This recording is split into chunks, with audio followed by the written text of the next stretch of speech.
Hey everybody, I'm here with Bob Owens. Hey Bob. Hey, thanks for having me on here. Lone Duck. Yes, sir. Lone Duck Kennels and Outfitters and podcast. Yeah, you got a great podcast. I had a lot of fun there working with you. That's your brother that does it with. It is, yeah. My brother Kevin and I host the show, and we have great people like yourself on and talk about dog training and hunting stories and all the good stuff. Fantastic. So you ran this test. Let me tell you, I'm about as nervous up there as I am in this interview. I ran 4 of my dogs yesterday. 2 are going to be probably around lunchtime today. Big thing for me is keep my composure. Don't let the dogs know it's any different than a training day or a normal weekend test, and one bird at a time. Just focus on one bird at a time, sit still, make sure they see their birds, and get your go bird. So you've got an indented triple here. In other words, you've got a short bird in the middle. Yep. That is a memory bird. Yep.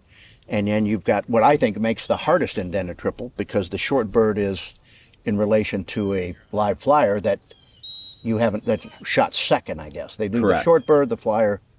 You've got the decision after when I know you pick up one bird, you run the blind, but let's talk about what happens after you pick up the first land blind. Sure. What decisions did you have to make, and what decisions did you make? So I chose to go for the true go bird. Instead of fighting them off the go bird to do like a selection onto the short bird. So let me explain to people at home. Yeah.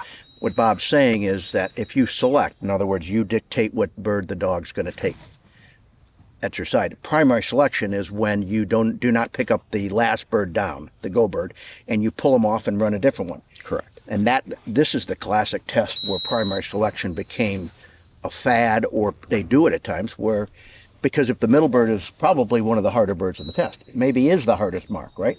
It is. I think there's so many thoughts here with this discussion now. You've got the flyer. Most of the time, that short bird that we're talking about is dang near in line with the flyer where it's landing. With it. So if they miss and run too deep of that short bird, now you've gotten the flyer. Now I've got to check down. They don't know what bird they've got. Correct.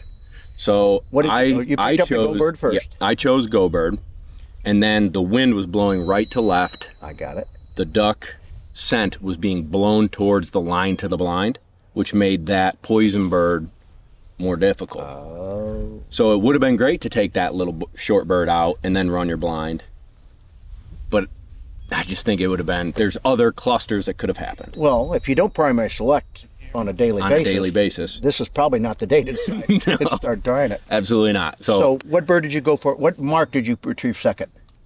The second bird, I wanted the short bird. Okay. So after you picked up the poison bird blind, you'd go for either the short bird or the flyer. I would say, luckily, most dogs have picked up that short bird. Okay. So it's easier to pick up that short bird and then punch them long than get them to check back down. So I was able to get all my dogs to, communicate easy. All right. Settle them down, let them take a deep breath, remember, kick them loose. And again, if they were kind of under the arc of that bird, they'd catch the wind, boop, pick it up, and then punch them out for the flyer. My goal, there's a big strip of cover that flyer's either on this side of it or our side of it. Right. If you can get them out to that cover, they were going to find the bird. Very few that got out there didn't find it. And then we had to wheel around to the right and pick up a land blind that was pretty much outside the test. And like I said, one bird at a time. So I got 2 questions for you. Sure. That come to mind, and I've watched a couple dogs here. Did your dog, so the short bird, I want to talk about the short bird and the first blind. The short bird is thrown from left to right. Correct. The wind was blowing from the bird towards the gun station. Correct. So they would smell it under the arc. Correct. But the blind is under the arc. Correct. So you were just talking about, now that bird becomes a poison bird. Did your dogs wind the short bird going for the blind? 100%. You could tell. Did they make a break for it? I think 2 of the 4, so the wind was actually, it was right to left towards the line to the blind, but it was a little deep of the bird. So they'd be going really well. And there's actually where the bird's being thrown from is a hay bale. I personally do not want my dogs to the left of that hay bale. Because the line's to the right of it. Correct. You're not challenging the line to the blind if you go to the left. So I want them truly under the arc of where that bird was thrown. Once they got past that hay bale, you saw a lot of their heads just go, and immediately I'd hit the whistle, let them take a second and look at me and focus and cast them out of there. My Chessie, she gave it an extra whiff or two, but we got her out of it. She made it. Yeah, she made good decisions, but 2 of the 4 were very much like, tweet, tweet. Get them out of there. Now you've told them they can have that short bird. The best I could. Now there's the challenge to say, now I want you to pick it up. Correct. Yep. And for me, I don't have a lot of pressure around their marks, so it's not something I'm super scared of. If I tell them no, I don't think like, oh, they'll never be able. Yeah, they're never going to be allowed to go get it. So I just ease them into it. Again, convince them easy, watch their breathing, slow down, boom, and just gently say their name. And they did good. I mean, I'm really proud of them. And how many more do you have to run today? I've got 2 more to run.